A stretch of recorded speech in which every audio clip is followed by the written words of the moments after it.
দর্শক, কাতার থেকে এ বিষয়ে সবশেষ পরিস্থিতি জানাতে আমাদের সঙ্গে যুক্ত হচ্ছেন সহকর্মী কাজী শামীম। শামীম, এই ঘটনার পর আসলে কাতারের এখন পরিস্থিতি কি?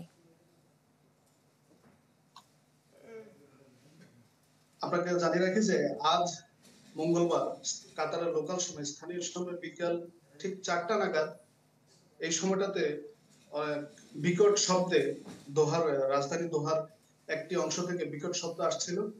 এই সময় অনেকটা হঠাৎ করে মানুষজনের মধ্যে এক ধরনের এই কি বলে তারা মানে এক ধরনের তারা দিশেহারার মতো হয়ে যায় কি হতে যাচ্ছে।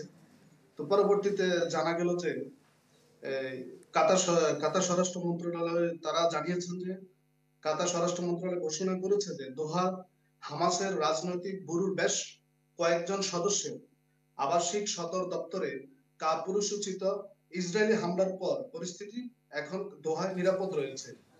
এছাড়া সকলকে সরকারি সূত্র থেকে তথ্য সংগ্রহের আহ্বান জানানো হয়েছে। কাতার সরকার এই হামলার প্রতিবাদ ও নিন্দা জানিয়েছেন। এদিকে এক বিবৃতিতে কাতারের মার্কিন দূতাবাস তারা জানিয়েছেন এবং মার্কিন দূতাবাস বলছেন যে আমেরিকার নাগরিকদের সতর্ক থাকারও পরামর্শ দিয়েছে। এছাড়াও কাতারের প্রতিবেশী দেশ সৌদি আরব তারা জানিয়েছেন যে কাতার রাষ্ট্রের সার্বভৌমত্বের উপর ইসরায়েলি আগ্রাসনের তীব্র নিন্দা জানিয়েছেন এবং প্রতিবাদ জানিয়েছে সৌদি আরব। তো সব শেষের দিকে আমরা যেটা দেখলাম যে আমাদের বাংলাদেশ দূতাবাস তারা একটি বার্তা দিয়েছেন কাতার বসবাসরত প্রবাসী যারা আছেন তাদের উদ্দেশ্য করে, যে দোহায় ইসরায়েলের মিসাইল হামলার এই অদ্ভুত পরিস্থিতিতে কাতারে বসবাসরত সকল বাংলাদেশি নাগরিককে বিশেষ সতর্কতা অবলম্বন করার জন্য, এছাড়া জরুরি প্রয়োজন ব্যতীত মানে ঘরের বাহিরে যাতে না চলাফেরা করেন এ ধরনের একটা আহ্বান জানিয়েছে।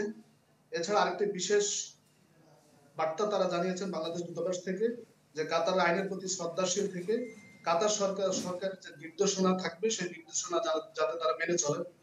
এছাড়াও যে ঘটনাটি ঘটলো সেই ঘটনার প্রেক্ষিতে যাতে কোনো বিশেষ করে প্রবাসী বাংলাদেশি যারা আছেন কাতারে অনেকে অতি উৎসাহী হয়ে বিভিন্ন সোশ্যাল মিডিয়াতে অর্থাৎ ফেসবুক সহ অন্যান্য সামাজিক যোগাযোগ মাধ্যমে যাতে এ ধরনের ভিডিও বার্তা কিংবা ভিডিও কোনো ধরনের বিভ্রান্তি যেন না ছড়ায় সে বিষয়ে বলা হয়েছে। আমি ছোট্ট করে আপনার কাছে একটু জানতে চাই যে কাতারে অবস্থানরত বাংলাদেশিদের মধ্যে কোনো ধরনের আতঙ্ক কাজ করছে কিনা? না, শুরুতে হঠাৎ করে যখন এই ধরনের আওয়াজ আসতে থাকলো তখন অনেকেই চতুর্দিকে দেখতে থাকলেন যে কোত্থেকে আসতেছে, কেমন হচ্ছে, কি জন্য এই আওয়াজটা তৈরি হচ্ছে। বাট কিছুক্ষণ পরে বিভিন্ন যোগাযোগ মাধ্যমে জানা গেল যে এই এই বিষয়টা যে এটা ইসরায়েলের যে আগ্রাসন যেটা হলো কাতারে, তখন তারা আস্তে আস্তে জানলো এবং কাতার সরকারের তাৎক্ষণিক একটি বিবৃতিও দেয়। আমরা বুঝতে পেরেছি। অসংখ্য ধন্যবাদ কাজী শামীম আমাদের সঙ্গে যুক্ত হবার জন্য। দর্শক, কাজী শামীম আমাদের সঙ্গে যুক্ত হয়েছেন কাতার থেকে, জানাচ্ছেন সবশেষ পরিস্থিতি।